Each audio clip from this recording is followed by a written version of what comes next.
যে ব্যক্তি জুমার রাতে আর জুমার দিনে দুনিয়া থেকে বিদায় নিয়ে চলে যাবে, আমার আল্লাহ পাক তার কবরটাকে জান্নাতের বাগান বানাবে। শুধু জান্নাতের বাগান বানাবে তা নয়, ইল্লা ওয়াকাহুল্লাহু ফিতনাতাল কবর, ওর কবরে কোনো ফিতনা আল্লাহ পাক দিবেন না। এই মুসলমান, এই কথাটা বলার পরে আপনাদের মনে একটা প্রশ্ন আসছে, হুজুর জান্নাতি মৃত্যু যদি জুমার দিনে আর জুমার রাতে মারা গেলেই যদি জান্নাতি মরণ পায়, আমাদের সমাজে অনেক সুদখোর জুমার দিনে মারা যায়, কথা কোন ঠিক কিনা? অনেক ঘুষখোর বেনামাজিও তো জুমার দিনে মারা যায়, তাইলে তারা জান্নাতে মরণ পাবে?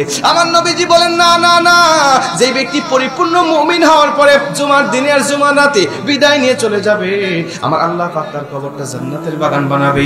এখন কোন সুদখোর কি পরিপূর্ণ মুমিন হতে পারে? জোরে বলেন, সুদখোর কি পরিপূর্ণ ইমানদার হতে পারে? নবীজি বলেন সুদখোর ইমানদার হওয়া তো দূরের কথা, কোন মানুষ যখন মিথ্যা কথা বলে ওর ইমানটা তখন থাকে না, ও বেঈমান অবস্থায় মিথ্যা কথা বলে, আবার যখন তওবা করে তখন তার ইমানটা ফেরত দেওয়া হয়। আর যে ব্যক্তি সুদ খায় ওর তো ইমান থাকার কোনো প্রশ্নই আসে না।